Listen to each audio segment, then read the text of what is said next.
what is the, so I get this question often, how many properties should I put in LLC? Is it a property count? Is it how much equity that you're kind of leaving yourself exposed to? Like, how do you answer that from your angle? So I don't know if I've had that question asked to me a lot, and it takes a couple of different heads to make that decision. It's, you want to look at the values of your properties and see the amount of coverage. So you're going to make sure, the math adds up. You don't want 50 properties with $1 million policy covered on $1 million policy. That's going to cover you. If multiple things happen, you're done. So, usually what I see is either if you've got a multi-unit building, that will be held under one LLC with one policy. And then I'll get Tom, I know you asked about the Series LLC, so this kind of will tie into that as well.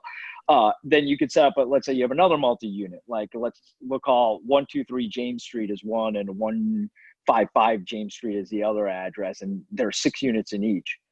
My recommendation is setting up an LLC for each one that'll protect it. So that way, let's say something happens in 123 LLC and a person gets hurt, and 123 LLC and 123 James Street and 155 James Street are both under the same LLC.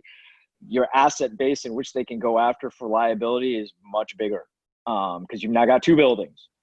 But if you separate it out for LLC purposes, you're protected. Don't forget, you're going to have insurance, but these are really like worst case scenarios that I'm talking about. But there's most people that I've seen, if you got like Tom, you're talking about your single family house that you just got, that's about $72,000, but it may be upwards Big of one. 150. Oof. Yeah.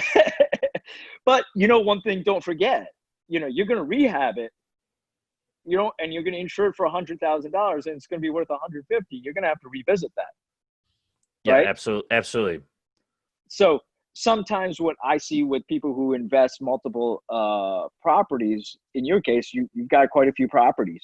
So you've got a couple of properties, each at about $100,000. You can bundle those together, do 3 or 4. You got 3 or 4, and you've got a $500,000 policy on it. You've got an LLC covering all 3. You're fine.